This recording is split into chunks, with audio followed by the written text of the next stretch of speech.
ಶ್ವಾಸಕೋಶದ ಸೋಂಕಿನಿಂದ ಬಳಲುತ್ತಿದ್ದ 4 ತಿಂಗಳ ಕಂದಮ್ಮನ ಜೀವ ಉಳಿಸಲು ವೈದ್ಯರು, ಪೊಲೀಸರು ಹಾಗೂ ಕುಟುಂಬಸ್ಥರು ನಡೆಸಿದ ಹೋರಾಟಕ್ಕೆ ವಿಧಿ ಕೊನೆಯಾಡಿದ್ದಾನೆ. ಹೆಚ್ಚಿನ ಚಿಕಿತ್ಸೆಗೆ ದಾವಣಗೆರೆಯಿಂದ ಉಡುಪಿಯ ಮಣಿಪಾಲ್ನ ಕೆಎಂಸಿ ಆಸ್ಪತ್ರೆಗೆ ಝೀರೋ ಟ್ರಾಫಿಕ್ ವ್ಯವಸ್ಥೆ ಕಲ್ಪಿಸಿ ತುರ್ತಾಗಿ ಕರೆದೊಯ್ಯಲಾಗುತ್ತಿತ್ತು. ಆದರೆ ಮಾರ್ಗ ಮಧ್ಯೆ ಎದುರಾದ ಅನಿರೀಕ್ಷಿತ ಅಡಚಣೆಗಳ ನಡುವೆಯೂ ಮಗುವನ್ನು ಉಳಿಸಲು ಶತಾಯಗತಾಯ ಪ್ರಯತ್ನ ನಡೆಸಲಾಯಿತು. ಎಲ್ಲ ಪ್ರಯತ್ನಗಳ ನಡುವೆಯೂ ಚಿಕಿತ್ಸೆ ಫಲಕಾರಿಯಾಗದೆ ಕಂದಮ್ಮ ಕೊನೆಯುಸಿರೆಳೆದದ್ದು ಕುಟುಂಬಸ್ಥರು ದೇವರಿಗೆ ಹಿಡಿ ಶಾಪ ಹಾಕುತ್ತಿದ್ದಾರೆ.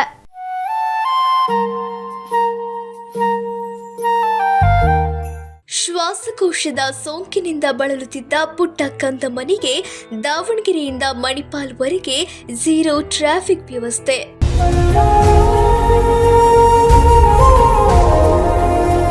ಹೊನ್ನಾಳಿಯ ಕಡದಕಟ್ಟೆ ಬಳಿ ವಿಧಿಯಾಟಕ್ಕೆ ಆಂಬ್ಯುಲೆನ್ಸ್ನ ಟೈರ್ ಪಂಕ್ಚರ್ ಆಗಿ ಮಗುವಿನ ಆರೋಗ್ಯದಲ್ಲಿ ಏರುಪೇರು.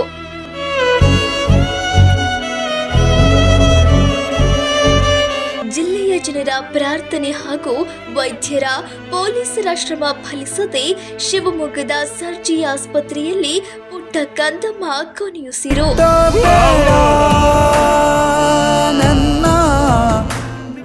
ಮನುಷ್ಯರ ಜೀವನದಲ್ಲಿ ಒಮ್ಮೊಮ್ಮೆ ದೇವರು ಎಷ್ಟು ಕ್ರೂರಿ ಎನಿಸುವುದು ಸಹಜ. ಆದರೆ ಆ ಮಾತು ಈಗ ಈ ಪುಟ್ಟ ಕಂದಮ್ಮನ ವಿಚಾರದಲ್ಲಿ ನಿಜ ಮಾಡಿ ಇಟ್ಟಿದೆ. ಈ ಪುಟ್ಟ ಜೀವ ಉಳಿಯಲಿ ಎಂಬ ಆಶಯದಿಂದ ಇಡೀ ಜಿಲ್ಲೆಯ ಜನರು ದೇವರಲ್ಲಿ ಪ್ರಾರ್ಥನೆ ಸಲ್ಲಿಸಿದ್ದರು.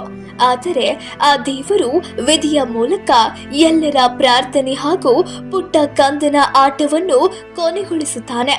ಹೌದು, ಆನ್ವಿಕ ಎಂಬ 4 ತಿಂಗಳ ಕಂದಮ್ಮ ತೀವ್ರ ಶ್ವಾಸಕೋಶದ ಸೋಂಕಿನಿಂದ ದಾವಣಗೆರೆಯ ಖಾಸಗಿ ಆಸ್ಪತ್ರೆಯಲ್ಲಿ ಚಿಕಿತ್ಸೆ ಪಡೆಯುತ್ತಿದ್ದರು.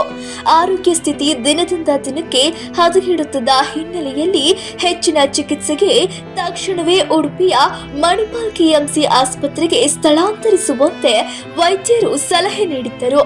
ಮಗುವಿನ ಪ್ರತಿಯೊಂದು ಕ್ಷಣವೂ ಅಮೂಲ್ಯವಾಗಿದ್ದ ಕಾರಣ ಅನ್ವಿಕಾಳ ತಂದೆ ಹನುಮೇಶ್ ಹಾಗೂ ತಾಯಿ ಪವಿತ್ರ ದಾವಣಗೆರೆ ಜಿಲ್ಲಾ ಪೊಲೀಸ್ ವರಿಷ್ಠಾಧಿಕಾರಿ ಶೇಖರ್ ಹೆಚ್ಟಿ ಅವರಿಗೆ ಝೀರೋ ಟ್ರಾಫಿಕ್ ವ್ಯವಸ್ಥೆ ಕಲ್ಪಿಸುವಂತೆ ಮನವಿ ಸಲ್ಲಿಸಿದ್ದರು. ಮನವಿಗೆ ತಕ್ಷಣ ಸ್ಪಂದಿಸಿದ ಪೊಲೀಸರು ದಾವಣಗೆರೆಯಿಂದ ಮಣಿಪಾಲ್ವರೆಗೆ ಅಗತ್ಯ ಪೊಲೀಸ್ ಎಸ್ಕಾರ್ಟ್ ವ್ಯವಸ್ಥೆ ಮಾಡಿದ್ದರು. ದಾವಣಗೆರೆ ಮತ್ತು ಶಿವಮೊಗ್ಗ ಜಿಲ್ಲೆಗಳ ಪೊಲೀಸರು ಪರಸ್ಪರ ಸಮನ್ವಯ ಸಾಧಿಸಿ ಯಾವುದೇ ವಾಹನ ಅಡ್ಡಿಯಾಗದಂತೆ ಮಾರ್ಗವನ್ನು ತೆರವುಗೊಳಿಸಿ ಆಂಬ್ಯುಲೆನ್ಸ್ ವೇಗವಾಗಿ ಸಾಗುವಂತೆ ಕ್ರಮ ಕೈಗೊಂಡರು.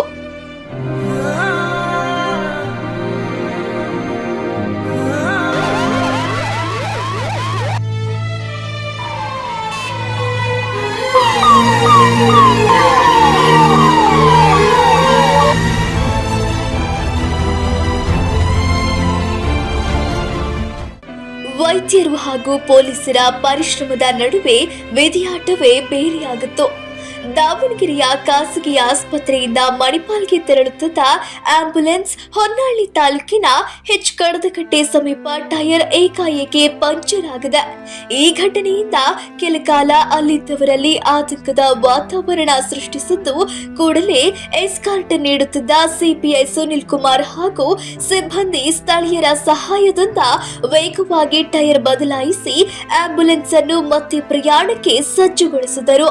ಆದರೆ ಈ ನಡುವೆ ಪುಟ್ಟ ಕಂದನ ಆರೋಗ್ಯ ಮತ್ತಷ್ಟು ಹದಗೆಟ್ಟಿದ್ದು, ತೀವ್ರ ಉಸಿರಾಟದ ತೊಂದರೆ ಕಾಣಿಸಿಕೊಂಡ ಹಿನ್ನೆಲೆಯಲ್ಲಿ ಮಗುವನ್ನು ತುರ್ತುವಾಗಿ ಶಿವಮೊಗ್ಗದ ಆಸ್ಪತ್ರೆಗೆ ದಾಖಲಿಸಲಾಯಿತು.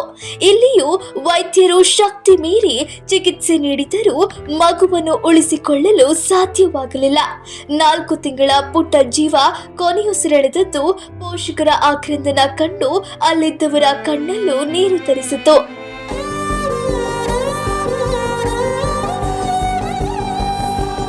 ನೂರಾರು ನಿನ್ನ ಹೆಜ್ಜೆ ನನ್ನ ಧಮನಿ ಮೇಲೆ,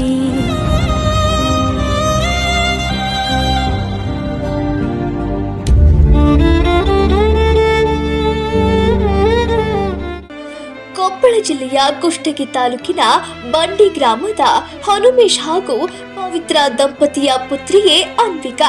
ಹೆರಿಗೆಗಾಗಿ ಪವಿತ್ರ ಹರಿಹರದಲ್ಲಿರುವ ತಮ್ಮ ತಾಯಿ ಮನೆಗೆ ಬಂದಿದ್ದು 4 ತಿಂಗಳ ಹಿಂದೆ ದಾವಣಗೆರೆಯ ಚಿಗಟೇರಿ ಜಿಲ್ಲಾಸ್ಪತ್ರೆಯಲ್ಲಿ ಮಗುವಿಗೆ ಜನ್ಮ ನೀಡಿದ್ದರು.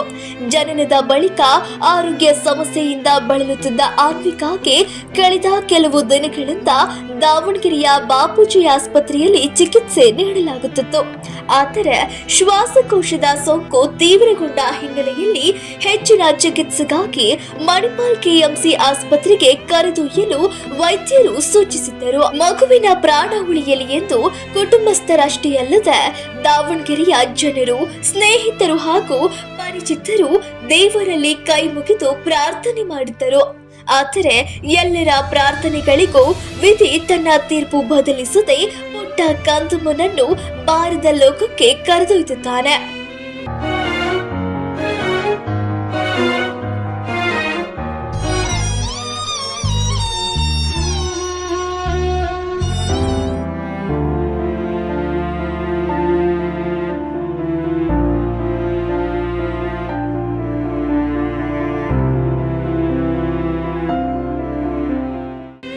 ಒಂದು ಪುಟ್ಟ ಜೀವ ಉಳಿಸಲು ಕುಟುಂಬಸ್ಥರು ನಡೆಸಿದ ಹೋರಾಟ, ವೈದ್ಯರ ನಿರಂತರ ಪ್ರಯತ್ನ ಮತ್ತು ಪೊಲೀಸ್ ಇಲಾಖೆಯ ಸಮಯೋಚಿತ ಸಹಕಾರ ಎಲ್ಲವೂ ಶ್ಲಾಘನೀಯ.